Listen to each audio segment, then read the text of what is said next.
Students, আজকে আমি তোমাদেরকে যেটা পড়াবো সেটা হচ্ছে স্ন্যাপশট, যেটা তোমাদের সাপ্লিমেন্টারি রিডার, তার প্রথম চ্যাপ্টারটা, যার নাম হচ্ছে the summer of the beautiful white horse by William Saroyan. তো এই স্টোরিটা আজকে আমরা পড়তে যাচ্ছি। দেখো, স্টোরিটা শুরুর আগে, this story is about two poor Armenian boys who belong to a tribe whose hallmarks are trust and honesty. স্টোরিটা দুজন গরিব ছেলেকে নিয়ে, যারা আর্মেনিয়া এই কান্ট্রির দুজন ছেলে, তারা একটা ট্রাইবে বিলং করছে, একটা ট্রাইবে, যেটা আমরা পড়ব গারোঘেলিয়ান। এই ট্রাইবের মূল মোরাল যেটা ছিল, ওদের যে বৈশিষ্ট্য যেটা ছিল, সেটা হচ্ছে ট্রাস্ট অ্যান্ড অনেস্টি। এই দুটো জিনিসের উপর ওরা বিশ্বাস করতো, এই ট্রাইব, এবং ওটা সব সময় ওই ট্রাইবের যারাই থাকতো সেটাকে বিয়ার করতো। তো আমরা পড়তে যাচ্ছি এবারে। One day back, there in the good old days when I was 9 and the world was full of every imaginable kind of magnificence and life was still a delightful and mysterious dream, my cousin Murad, who was considered crazy by everybody and who knew him except me, came to my house at 4 in the morning and woke me up tapping of the window of my room. দেখো, আগে বলেছি দুজন poor boys এখানে। তো একজন হচ্ছে, যেটা আমরা এক্ষুনি পড়লাম, মুরাদ, আর আরেকজন আমরা পড়ব তখন, যে স্টোরিটা বলছে তার নাম হচ্ছে অ্যারাম। তো এই দুজন ছেলে, অ্যারাম অ্যান্ড মুরাদকে নিয়ে গল্পটা। তো ন্যারেটর হচ্ছে অ্যারাম, যে ছিল 9 years old। সে গল্পটা বলছে। তো সে বলছে যে পুরনো কালের সময়, এই যে গুড ওল্ড ডেজ, সেটা হচ্ছে কোন সময়ের কথা বলা হচ্ছে? পুরনো কালে চাইল্ডহুড, ওদের যে চাইল্ডহুড, সেই সময়টার কথা বলা হচ্ছে। যখন এই চাইল্ডহুডে ওরা ছিল, তখন কি হয়েছিল? যখন অ্যারামের বয়স, বলছে যে আমার বয়স যখন 9 বছর, আর পৃথিবী তার পরিপূর্ণ মহত্ব ঐশ্বর্য নিয়ে যেখানে রঙিন থাকতো,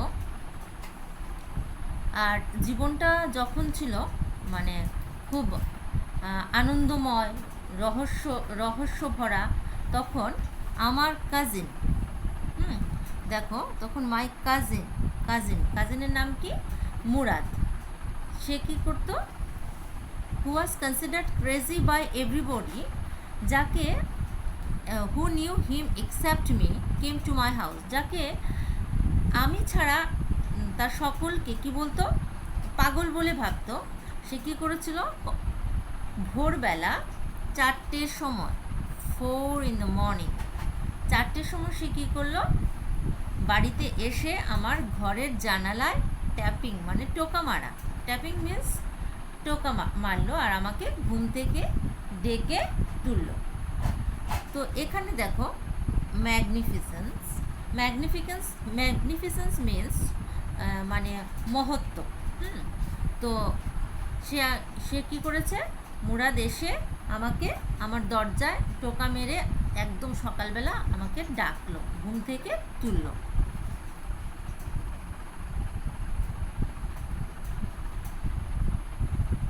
আরাম, হি সেড। মুরাদ এসে কাকে ডাকলো?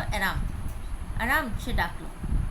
I jumped out of bed and looked out of the window. বিছানা থেকে লাফ দিয়ে নেমে আমি জানালার দিকে বাইরে তাকালাম। I could not believe what I saw, মানে আমি যা দেখলাম তা বিশ্বাস করতে পারছিলাম না। It wasn't morning yet, but it was summer. টাইমটা কখন ছিল? Summer. And summer and with daybreak, not many minutes around the corner of the world, it was light enough for me to know I was not dreaming. কি বলছিল? আমার যা দেখলাম আমি বিশ্বাস হচ্ছিল না। এই লাইনটার মধ্যে আমরা এটা পড়েছি। তখনও সকাল হয়নি, কিন্তু সময়টা কি ছিল? সামার ছিল। গরমকাল হয়।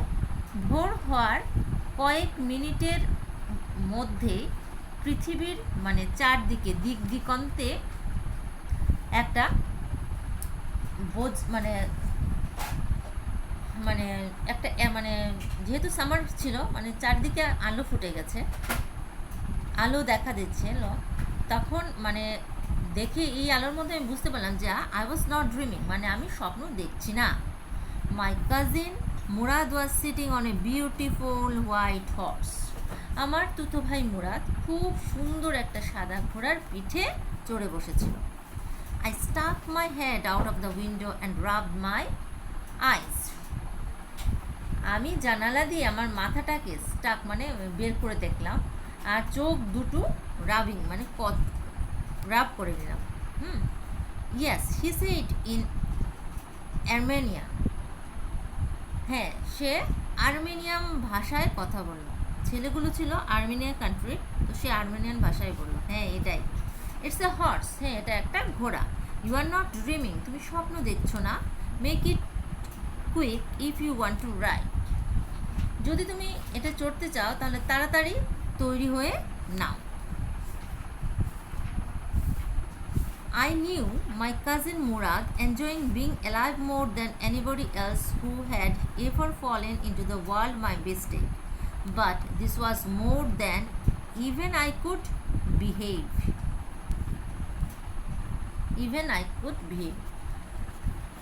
আমি জানতাম আমার তুতো ভাই মুরাদ এই পৃথিবীতে ভুল করে চলে আসা যে কারুর পক্ষে প্রাণবন্ত থাকতে ভালোবাসত, কিন্তু এই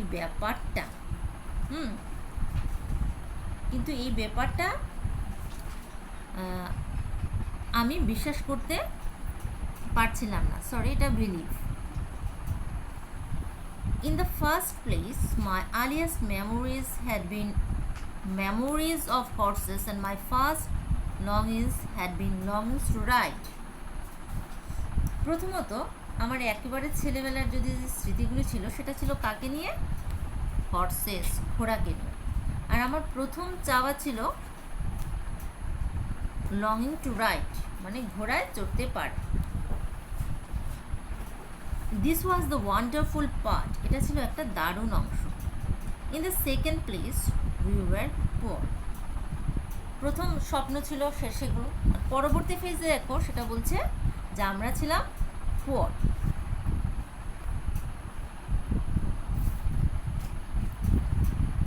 This was the part that wouldn't permit me to believe what I saw. এই অংশটা আমাকে বিশ্বাস করতে দেয়নি যা আমি দেখেছিলাম সেটাকে। Okay, we were poor, we had no money. আমরা গরিব ছিলাম, আমাদের কোনো টাকা পয়সা ছিল না। Our whole tribe was poverty stricken. আমাদের সমগ্র ট্রাইব মানে উপজাতিটাই কী ছিল? দারিদ্র্যে পীড়িত। Every branch of the Garoghlanian family, কোন ট্রাইবের ছিল?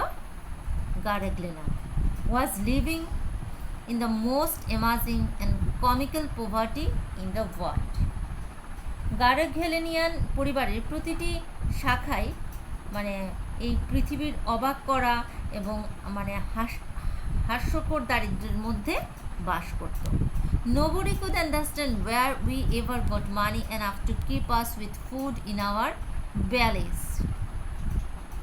কেউই এমনকি কেউই জানতো না কিভাবে আমরা আমাদের পেট ভরার জন্য টাকা জোগাড় করতাম। Not even the old man of the families, এমনকি বুড়ো যে লোক ফ্যামিলির ওল্ড ম্যানরা তারাও জানতো না। Most important of all, though we are famous for our honesty. যদি সবচেয়ে গুরুত্বপূর্ণ ছিল যে আমরা আমাদের সততার জন্য বিখ্যাত ছিলাম। স্টোরিটা প্রথমেই শুরু হয়েছিল যে জায়গাতে বলেছিলাম এই যে ট্রাইবটা তাদের অনেস্টি অ্যান্ড ট্রাস্টের জন্য ফেমাস ছিল। We had been famous for our honesty for something like 11 centuries, and even when we had been the wealthiest family in what we like to think was the world. প্রায় 11 শতাব্দী ধরে আমরা আমাদের সততার জন্য বিখ্যাত ছিলাম, এমনকি তখনও যখন আমরা নিজেদের মানে পৃথিবীর সবচেয়ে ধনী পরিবার বলে ভাবতাম। উই ওয়ার প্রাউড ফার্স্ট, আমরা প্রথমে প্রাউড ছিলাম, অনেস্ট নেক্সট, তারপরে ছিলাম honest, and after that we believe in right and wrong. তারপর আমরা বিলিভ করতাম কোনটা রাইট আর কোনটা wrong. None of us would take advantage of anybody in the world, let alone steal. চুরি তো দূরের কথা, আমাদের কেউই পৃথিবীতে কারোর কাছ থেকে কোনো সুবিধা পায়নি।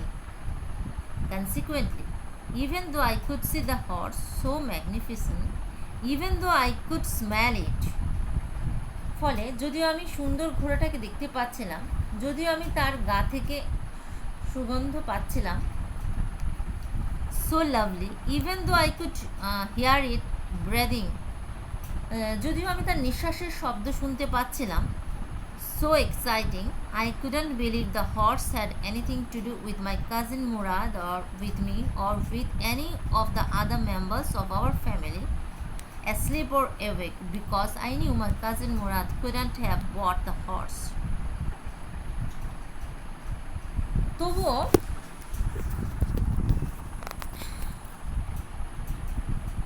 তবুও মানে আমার বিশ্বাস হচ্ছিল না যে আমার তুতো ভাই মুরাদ কিংবা আমার বা আমাদের পরিবারের জাগ্রত ঘুমন্ত কোনো সদস্যের সঙ্গে কোনো সম্পর্ক আছে এই ঘোড়াটার। কারণ আমি জানি মুরাদ ঘোড়াটি কেনেনি। If he couldn't have bought it he must have stolen it, যদি সে সেটাকে কিনে না থাকে তাহলে অবশ্যই সেটাকে কী করেছে, স্টোলেন, মানে সে সেটাকে চুরি করেছে। And I refuse to believe he had stolen it, আর সে চুরি করতে পারে এটা আমি বিশ্বাস করি না। No member of the Garoghlanian family could be a thief, Garoghlanian পরিবারের কোনো সদস্য চোর হতে পারে না।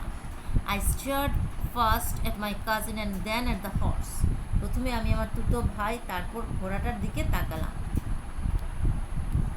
There was a pious stillness and humor in each of them, which on the one hand delighted me and on the other hand frightened me. তাদের দুজনের মধ্যে একটা কি ছিল, পায়াস মানে পবিত্র, পায়াস মিন্স পবিত্র একটা মানে নীরবতা, স্টিলনেস বিরাজ করছিল, যা আমাকে তেমন উৎফুল্ল করে তুলেছিল এবং তেমনি আমাকে কী করে তুলেছিল, হিউমার মিন্স উৎফুল্ল করে তুলেছিল, আর অন্যদিকে ফ্রাইটেন্ড মানে আমাকে ভয় পাইয়ে দিয়েছিল। Murad, I said, where did you steal this horse? আমি বললাম, মুরাদ তুমি এই ঘোড়াটা কোথা থেকে চুরি করেছো? Leap out of the window, he said, if you want to ride. জানলা দিয়ে লাফিয়ে পড়ো, সে বলল, যদি তুমি ঘোড়ায় চড়তে চাও। It was true, then he had stolen the horse, তাহলে এটা সত্যি যে সে সত্যিই ঘোড়াটা চুরি করেছে। There was no questions about it, আর কোনো প্রশ্নই থাকতে পারে না। He had come to invite me to ride or not as I chose, সে মানে আমি ঘোড়ায় চড়বো কি চড়বো না সেজন্য সে আমাকে ডাকতে এসেছে। Well, it seemed to me stealing a horse for a ride was not the same thing as stealing something else, such as money. ভালো কথা আমার মনে হলো, মানে ঘোড়া চড়ার জন্য যে ঘোড়া চুরি করা হয় আর অন্য কিছু যেমন টাকা পয়সা চুরি করা হয় সেটা সেম নয়। For all I knew maybe it was not stealing at all, আমার মতে এটা চুরি হয়তো নয়। If you were crazy about horses the way my cousin Murad and I were, it wasn't stealing. আমার তুতো ভাই মুরাদ এবং আমার মতো কেউ যদি ঘোড়া পাগল থাকে তবে একে চুরি বলা যাবে না। which of course I knew we would never do. একে না it wouldn't become stolen until we offered to sell the horse, which of course I knew we would never do. একে ততক্ষণ চুরি বলা যাবে না যতক্ষণ আমরা ঘোড়াটিকে যদি মানে বিক্রি না করি ততক্ষণ পর্যন্ত। আর এই ঘোড়া বিক্রি করা আমরা সেটাকে কখনোই করব না। All right, let me put on some clothes, I said. জামাটা পরে নিতে দাও, আমি বললাম। All right, he said, but হারি। সে বলল ঠিক আছে, কিন্তু তাড়াতাড়ি করো। I lift into my clothes. আমি কোনো মতে জামা কাপড়টা পরে নিলাম। I jump down to the yard from the window and lift up on to the horse behind my cousin Murad. আমি জানলা দিয়ে নিচে উঠোনে লাফ দিলাম আর তারপর লাফিয়ে আমার যে কাজিন তার পেছনে মুরাদের পেছনে ঘোড়ায় চেপে বসলাম। That year we live at the edge of the town on Walnut Avenue. সে বছর আমরা শহরের একটি প্রান্তে ওয়ালনাট অ্যাভিনিউতে বাস করতাম। কোথায়? ওয়ালনাট অ্যাভিনিউতে। Behind our house was the country. আমাদের পেছনে ছিল গ্রাম। এখানে সেটাই বলা হচ্ছে। ভাইনইয়ার্ড, আর কি ছিল? আঙ্গুর ক্ষেত, অর্কার্ডস, ইরিগেশন ডিচেস অ্যান্ড কান্ট্রি রোডস। ফলের বাগান ছিল, সেচ খাল ছিল এবং গ্রামের রাস্তা ছিল।